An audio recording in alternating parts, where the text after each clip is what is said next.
Hello everyone, in this video, I'll be translating and summarizing the latest Urdu broadcast by Moeed Pirzada to make it accessible for our English-speaking audience.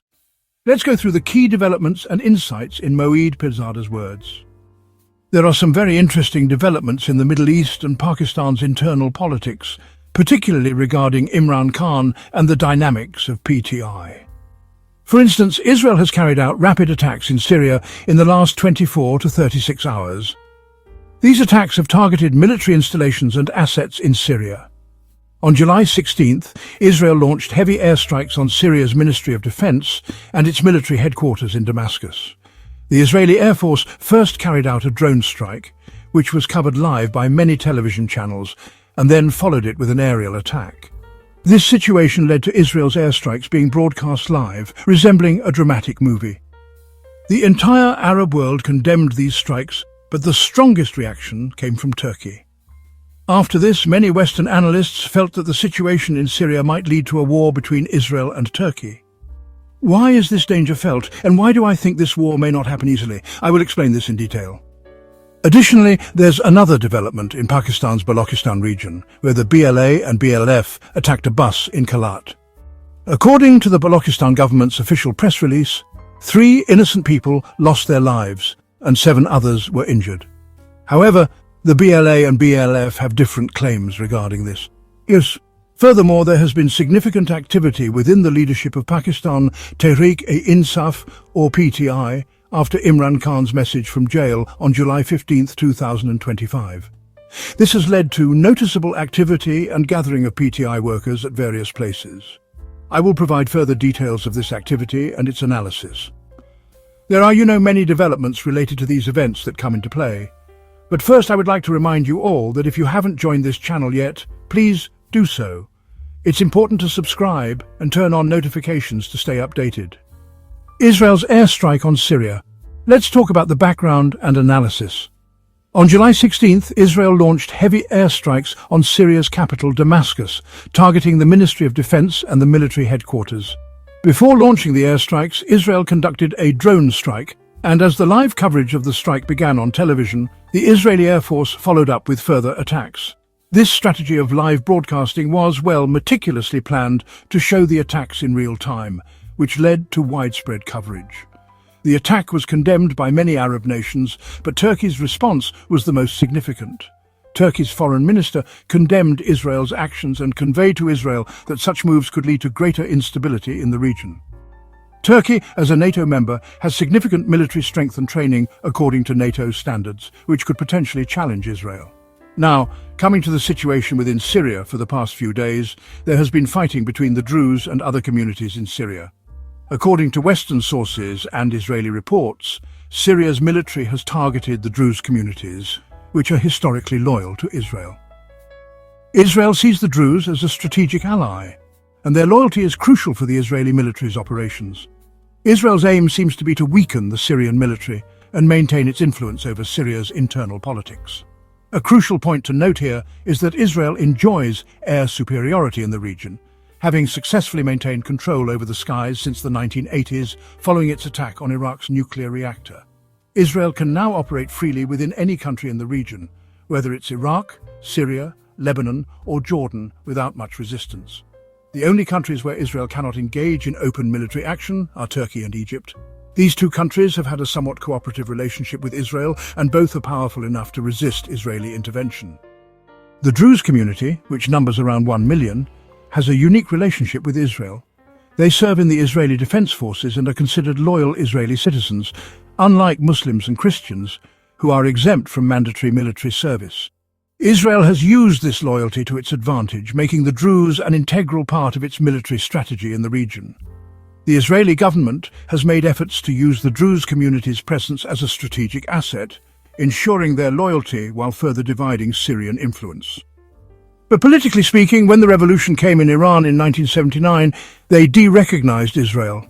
Turkey still recognizes Israel, but in recent years, due to the situation in Gaza, there are very strong feelings against Israel within Turkey. Because of this, Turkey has withdrawn its ambassador and suspended trade with Israel. There is honestly a very negative sentiment towards Israel in Turkey. Now, in this situation, and since the rise of the AK party, Turkey also sees itself as a descendant of the Ottoman Empire. Bashar al-Assad has always accused Turkey of dreaming about the Ottoman Empire and of trying to revive it. Syria, or Sham, as it is historically known, was a province of the Ottoman Empire for centuries, until the early 20th century. Turkey has a Western interest and ambition in Syria, especially in its north. Turkey's zone of influence is found in the north of Syria. Similarly, Israel, which is located in Syria's south, east and west, also wants to maintain its zone of influence in Syria. So, a war between them is unlikely because both are very powerful countries, and as I explained, Turkey does not only have weapons, it also has a military training network that meets NATO standards. A war is not something I think will happen, but their interests in Syria have created tension between the two, especially because of Israel's strategic interests and their presence in the region. The United States has strongly advised Israel not to carry out any attacks on Damascus. Various international bodies, including France, Germany, Britain and the European Union, have also expressed their concerns. Why has this tension escalated? It is because of a statement by Jammeh Khalilzad, who said that instability would harm Israel. Whether Israel is harmed or not, the real issue is that Ahmad al-Shara, who has a beautiful beard, once associated with Al-Qaeda and is widely believed to have been a CIA asset from the start, has now become a key player in Syria. If his government becomes unstable, Iran's influence will once again increase in Syria. What has been happening in Syria is essentially an effort to weaken Iran's political influence. As a result, Israel has been able to engage in military actions against Iran. Now, not far from Iran, in Pakistan, specifically in Balochistan, we have witnessed an attack. Just within the past 24 hours, the government of Balochistan issued an official press release stating that a bus travelling from Karachi to Quetta was attacked. The group BLA, that's the Baloch Liberation Army, or BLF, the Baloch Liberation Front, claimed responsibility for this attack. The bus was carrying passengers, and reports indicate that 3 people were killed and 7 injured, although some Pakistani newspapers report up to 10 injuries with a higher death toll. The Balochistan Times, an English publication, claims that the bus was actually carrying military soldiers, along with some civilians, and the attackers were targeting military personnel. The larger issue is that attacks like these have become a regular occurrence in Balochistan. Every week there are similar incidents. In the past 48 hours, BLA and BLF have claimed to have targeted 27 soldiers. However, independent verification of these claims is lacking. This is the bigger question. Why does this continue without a clear solution? Pakistan's media simply reports these incidents without offering a way forward. The Pakistani government has not articulated any countermeasures to stop these attacks or address the root causes. Turning to Pakistan's domestic politics, specifically the situation regarding Imran Khan and his party, Pakistan Tehreek-e-Insaf, we have seen significant developments. After Imran Khan's message from Adiala jail on July 15th, there was considerable unrest within the ranks of PTI leadership. On July 16th, a press conference led by Mahmood Khan Achakzai at the National Press Club in Islamabad discussed the pressing political situation. He was accompanied by Raja Nasir Abbas and others. Mahmood Khan stated that the current situation could no longer be ignored and the party would have to take to the streets for their cause. Other leaders, including former PPP Senator Mustafa Nawaz Khokar, also echoed similar sentiments. On the same day, PTI's leadership held a meeting at the KP House in Islamabad, issuing a press release that reflected Imran Khan's concerns, including the isolation of his wife Bushra Bibi and the ongoing political challenges they face.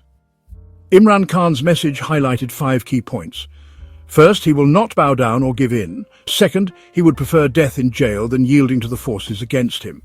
Third, the time for negotiations is over. Now, it is time for struggle.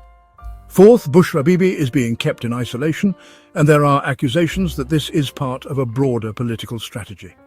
Imran Khan also emphasized that even in prison, he is being treated better than the many criminals who are incarcerated there, highlighting the injustices. Lastly, Imran Khan warned against discussing internal PTI conflicts publicly. He stressed that the party's leadership should resolve matters internally. This political turmoil and unrest within PTI are all symptoms of a larger struggle for power and political legitimacy in Pakistan. A major confusion arose recently when Ali Amin Gandapur, in a press conference, mentioned a 90-day deadline, adding to the uncertainty within the party.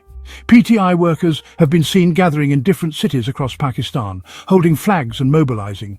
The question remains, what will be the outcome of this political mobilization? What will happen by August 5th? Political mobilization, as I mentioned earlier, is not a war.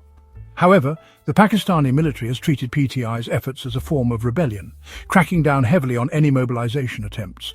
This type of political mobilization is simply an attempt to engage in negotiations and secure political leverage. In conclusion, while the state treats political mobilization as an insurgency, it is in fact a call for serious political negotiations. Let's wait and see how things develop. That wraps up our translation of Moeed Pirzada's video. I hope this English version helped you understand his message better. Please like, share and subscribe to Awami Lens to help our community grow. Don't forget to leave a comment below and let me know what you thought of this effort.